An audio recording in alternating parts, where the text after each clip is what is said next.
வணக்கம். ஆகாஷ்வாணி புதுச்சேரி செய்திச் சுருக்கம் வாசிப்பவர் ஆதவன்.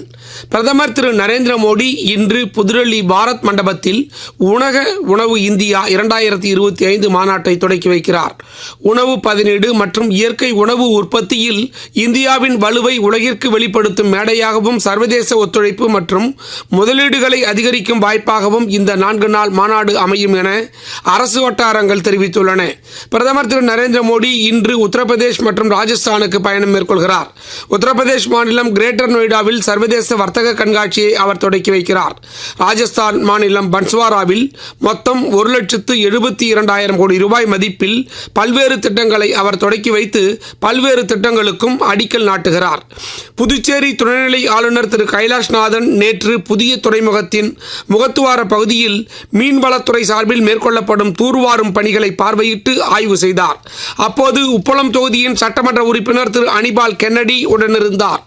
புதுச்சேரியில் நாள் ஒன்றுக்கு 50 மெகா லிட்டர் திறன் கொண்ட கடல் நீரை குடிநீராக்கும் திட்டத்தின் அமலாக்கம் குறித்து முதலமைச்சர் திரு ரங்கசாமி நேற்று உயர்நிலை கூட்டம் நடத்தினார். புதுச்சேரியில் இந்திரா காந்தி சதுக்கத்திலிருந்து ராஜீவ்காந்தி சதுக்கம் வரை மேம்பாலம் கட்ட மத்திய அரசு 436.18 கோடி ரூபாய் முழு நிதி உதவிக்கு ஒப்புதல் அளித்திருப்பதை தொடர்ந்து மேம்பாலம் கட்டும் பணிகள் இவ்வாண்டு டிசம்பர் இறுதிக்குள் தொடக்கப்பட்டு 30 மாதங்களில் நிறைவேற்றி முடிக்கப்படும் என பொதுப்பணித்துறை அமைச்சர் திரு லட்சுமி நாராயணன் தெரிவித்துள்ளார்.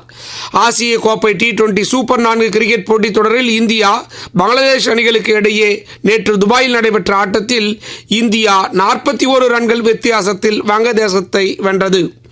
வடக்கு மற்றும் அதை ஒட்டிய மத்திய வங்கக்கடல் பகுதிகளில் இன்று காற்றழுத்த தாழ்வு பகுதி உருவாகக்கூடும் என்றும் இது காற்றழுத்த தாழ்வு மண்டலமாக வலுப்பெற்று வரும் 27ஆம் தேதி தெற்கு ஒடிஷா மற்றும் வடக்கு ஆந்திர கரையை கடக்கும் என்றும் எதிர்பார்க்கப்படுகிறது.